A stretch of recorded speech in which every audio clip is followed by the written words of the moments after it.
Hello and welcome to another episode of Race Result Bits and Beeps. Today I'm calling from the streets of Buenos Aires, where Argentina celebrates their National Day.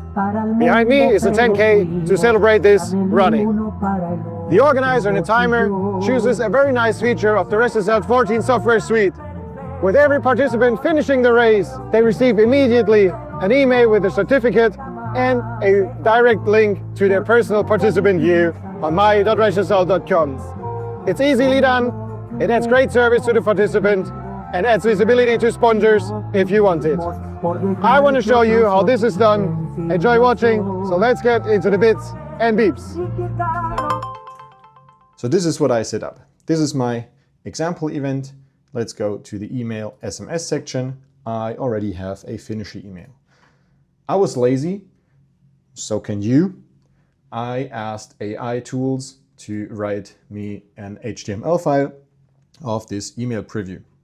I just said, okay, this is what I have. I want to send an email to participants when they cross the finish line of my race. Please put together an HTML file considering all the latest UI best practices, and please use this and that placeholder. So here we are. I added a background, can be a header, can be a sponsor header, sponsor picture, can be your event header. I added the finish time. The finish time shall be the chip time in my example. A preliminary rank.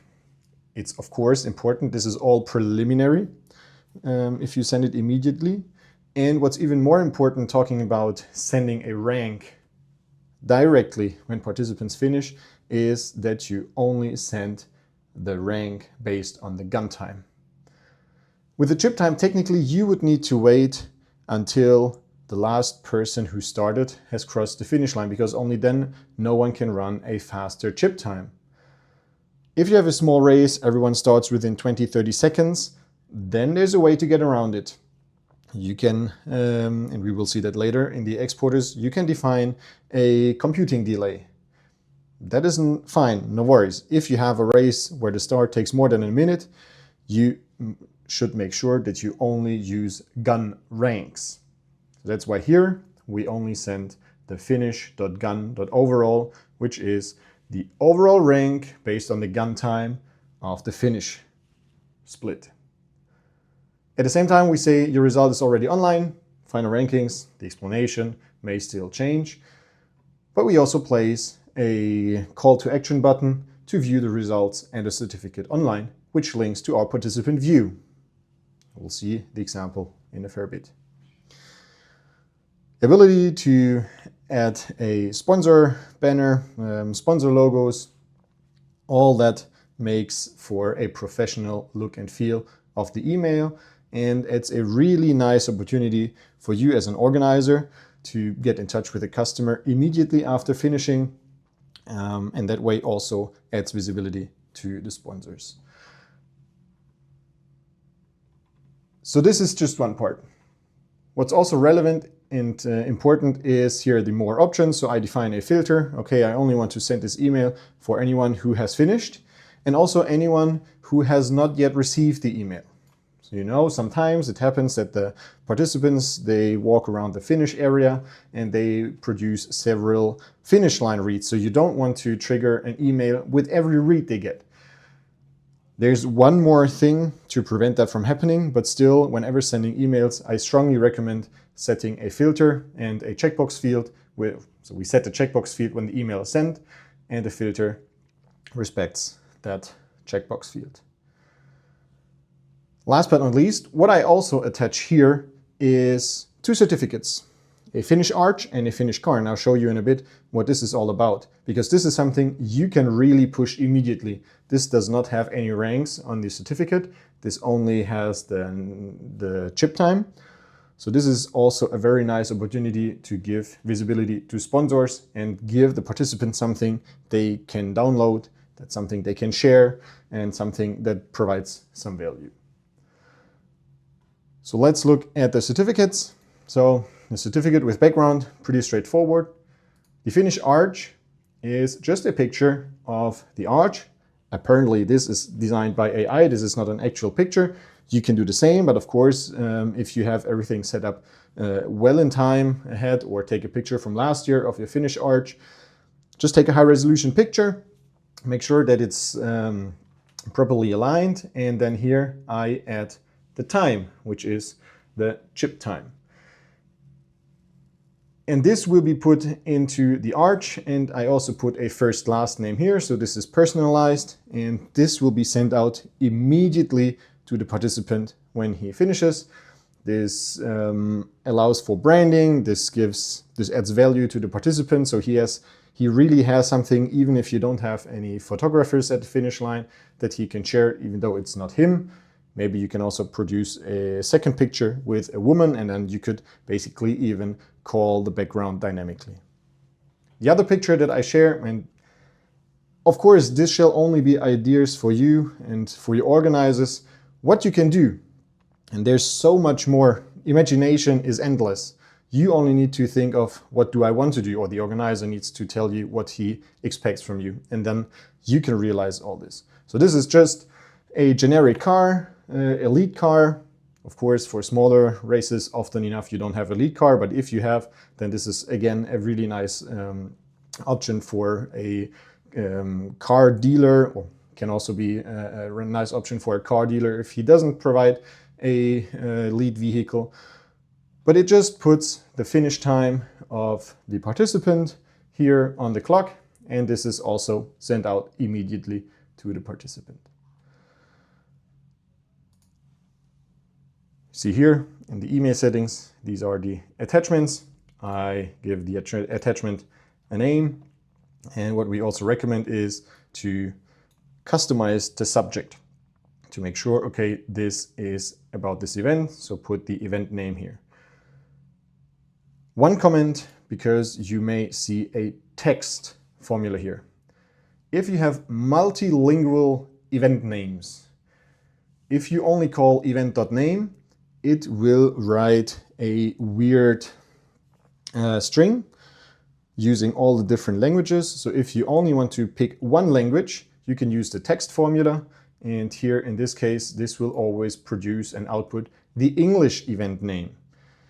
If you use the online registration, the language used at the registration is always saved in the field language. So you could also write language here, and then it will call dynamically the language. Or if you have an Excel file and you have all the languages for participants saved in that Excel file, then of course you can also call that field here. There's more information in the knowledge base which languages we support.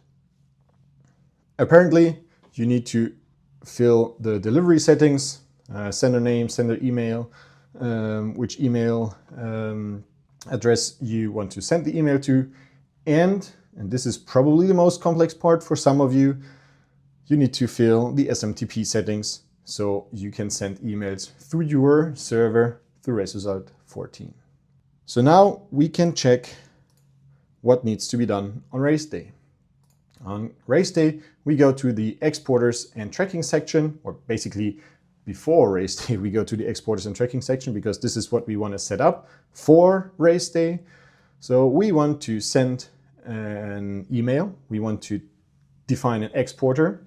We call it finisher email, and it should only be triggered when there is a new time in the finish split. So these all refer to the splits. We select finish every time there's a new time. So basically, should you give a participant a manual time that is better than the chip time, or the time the chip recorded, then this will update. This will trigger again a new email to be sent, except the filter does not match. So here we say finished equals 1 and finisher email sent equals to 0. So if the email was already sent, then it will not resend. If you don't use splits, then of course you can also trigger based on a timing point, say probably start finish, and using the filter you would also make sure that the email is sent at the correct point in time. In the destination, we select email SMS, and then here we can select from all the emails and SMS templates that we have set up. So here, simply finish an email. And now there's one more thing I want to show you, which is under the more details. There is a computing/processing delay in seconds. What does this do? The processing delay, as soon as you get a detection, the processing delay makes sure that this is basically queued for this amount of seconds. And only when they have expired, it will basically calculate all the values that it needs for processing the exporter. So in this case, this would mean if your whole race started within 10 seconds. After 10 seconds, all participants have started. Then you know, no matter who finishes and when they finish, 10 seconds after they have finished, their chip rank is also correct. This takes a maximum of 60 seconds, and also if you use a main and backup line and you know you have a weak connection for whatever reason, or if you use with the 5000S decoder, you use a finish line with two decoders coming side by side, you cannot always be sure that the earlier time will be delivered the earliest. So what might happen under rare circumstances is that you get a finish read. This will trigger the email to be sent. Before we receive the confirmation that the email has been sent, you receive an updated time, a slightly better time from the second system, if participants finish in the middle of the mat, of the combined mat. And this will trigger again the email to be sent. That's a rare case, but also here the processing delay, you could put it to, let's say, 5 seconds. This will make sure that the email will only be sent once and not twice, with using the correct times and using the correct values. And that's it. Next thing you need to do on race day, you only need to start the exporter, sit back, and relax. So this is now a screencast from the event in Argentina. I started the exporter. An email is sent for the first finisher, and an email is sent for all other finishers. And we look at the email. I received this email. I open it. Okay, and it tells me, congratulations, Torsten. I have the certificates. I have the attachments. So I check, okay, this is the picture with the car. This is the picture with the arch. And I have all the information that I want and need. I can check my results online, and it links to my personal participants view. I have my certificate. I have the pictures of the arch and the lead vehicle again. I have all the details for the splits. And I can even show a big thank you to our sponsors. Thanks for watching. I hope you enjoyed this episode of Races Are Bits and Leaps. Everyone's packing up here already. The race is over. I make sure to get into the office in time for the next episode with a review of what the developers have put into RaceResult 14 and myRaceResult.com. Stay tuned and see you soon.